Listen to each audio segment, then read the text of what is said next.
Hi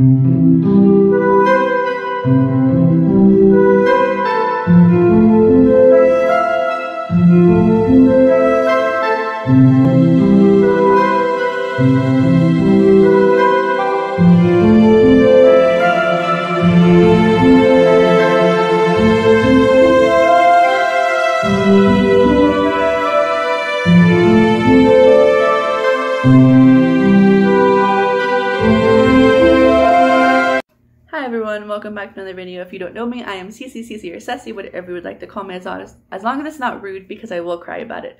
Today, if you've got past the trigger warnings and if you read the title down below, I have a very complicated relationship with food and eating and dieting and nutrition and exercising in general, because when I was younger, so in order to talk about what I want to talk about today, I have to go back a little bit and basically open up a little window to my childhood and what I experienced as a teenager in relationship to eating, dieting, and having an eating disorder.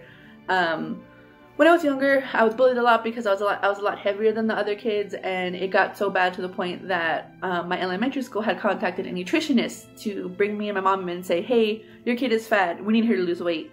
And my mom, obviously, she said, no, like, what the fuck, she's a child, she's still growing, she'll lose the weight eventually, nothing's wrong with a kid being fat. And you'll probably, a lot of people don't like chubby babies or like chubby kids or whatever like that, but obviously they're cute, they're beautiful, they're children, oh my god, you don't need to make your 4 or 5-year-old lose weight because they have rolls. The rolls protect them from when they fall. Anyway, that kind of started my spiral into the descent of the world of eating disorders and restrictive eating and over exercising and basically destroying your body because of body issues. So I was around like 10, 11, or 12 in that area, still elementary school age, when I had been told that. And so I was like, okay, something's wrong with me. It's all me. It's not my environment. It's not my parents. It's not what I'm eating. It's all me. I'm fat because this is just what I did to myself. It was a lot of self-blame, and I know now that like some things you can't control. Like I'll talk about like a medical condition kind of that I have that's basically an explanation for the reason why my body is the way it is, which I wish I had learned when I was younger, but here's the thing, I have such a weird thing. I don't like going to the doctors, and I don't trust doctors, even though I know they go through like 20 years of school.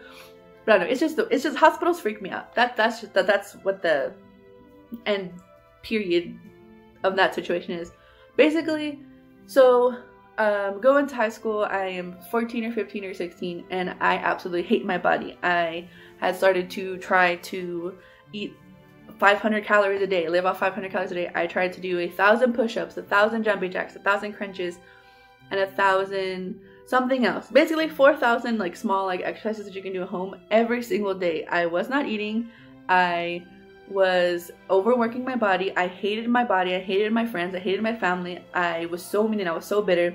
I also tried to be vegan at that time, and so I basically wasn't eating anything substantial. It was just basically like beans and rice and orange juice or almond milk, and it was just horrible for my body. Literally, my hair was falling out, my teeth were yellowing, and I had looked so sallow and like bad that I realized that I had to just like stop basically being vegan and go to being vegetarian, because it was a lot healthier and I had a lot more options I could do. Like I could eat eggs and stuff like that. And so those are 2 instances. So for when I was vegan, I was only vegan for half a year because I just couldn't sustain it. Like, and also the meat replacers and the meatless products were very expensive at the time, and so I figured I need to stop doing that shit because my family needs to eat more than just this. I mean, not my family, but like I'm wasting money that they could have had, like having an extra meal or something like that, because of how expensive the vegan meat places are. But that's also a lot of like self-blame that I had, because I felt selfish doing anything for myself. And also that's like a whole nother video I could talk about, just like growing up like with that blame and stuff, because it wasn't just having an eating disorder and trying to be vegan and also being fat. It was also my family was going through a divorce, my family was falling apart. I had to move to 4 different houses when I was in high school. You know, just a bunch of other family issues that had just like piled on top of it, and so I had a lot of self-blame, and I just hated my body. And even though when I look back now to like my old Instagram photos, I looked fine. People thought I was cute, I looked well, I was healthy, you know what I mean? And that just, it just kind of like I fell down in a weird spiral. And then also because I wanted to lose weight, because I was unhappy with my body, I tried to do cost crunching, and I didn't have my stupid brain. I didn't realize that like you can't join a sport when you're a senior, and that's exactly what I did. And so either way, I also didn't like the coach. She was very mean, but I guess like all coaches are like that. I don't know. But yeah, but I lost 50 pounds, like 20 pounds or 50 pounds. So it's also really healthy. But then obviously if you don't work out, you gain weight. And so I had towards the end of high school, I think I was at like towards my highest weight, which is like 200 pounds. So entering college, I was somewhere around 200, 220. Now I'm at my highest weight, which is around 240. So I've had eating disorders. I was vegan. I was vegetarian. I used to self-harm. Just a bunch of stuff that's food related and exercise related. I used to over exercise. I used to not exercise. I would exercise moderately throughout college. I think my first 3 years I was 1 month at the gym, 1 month not at the gym, and I tried to eat okay, but within the past, I think I'm gonna say 8 months, oh my god, my eating has been horrible. If I've shown you like any of like the trash, there's always like McDonald's or Slim's or some fast food around, like container around my house, and I decided that enough is enough, because if you've seen my cleaning videos, not my cleaning, my decluttering videos, you see my full body, and I'm not hiding it. I'm fat, and that's fine. Fat is not a bad word to me, but I just felt very insecure when I see full body shots of myself, and I don't want to cry, but because I just am like I'm gonna have to go to work in 30 minutes, but it just makes me so sad. Like I can't even fit in a regular pair of my jeans that is my size, because I have so much weight around my stomach. But recently I've gotten Just Dance. I've decided, because I have polycystic ovary syndrome, PCOS. I'll put up a actual definition of what it is, but essentially my body is working against itself. Instead of circulating the female hormones, I have too many male hormones. It also makes it really hard to lose weight and really easy to gain weight. I also have, for some reason also, it's really sweaty. My body smells weird. I just have excess body hair. If you can see on my chin hairs, that's a problem that I deal with as well. Just, all those good stuff is just, working against me to try to help me lose weight. But I'm gonna try, doing the little dance stuff. They even have a workout mode that tells you how many calories and stuff you lose. But also, one reason why I'm not gonna calorie count. Oh yeah, because the reason why I also have to diet again is because whatever I'm doing now it's obviously not working for my body. I have to switch from fast food to cooking at home to trying to moderate what I'm eating, and also think about what I'm actually eating. So it's mindful eating, and then I'm going to try to do a high protein, low carb diet, but I'm not going to completely cut out carbs, because I'm a rice and beans girl. I love rice and beans, but also I realize that's probably why I'm around 240, 250 pounds, because I love rice and beans and potatoes. But I realize but most of the stuff that is it within that, I'll put up some stuff too that you can, or that's good for you to eat when you have PCOS and when you are doing a high protein, low carb diet, because also it's not keto, because keto is high protein, high fat, I believe.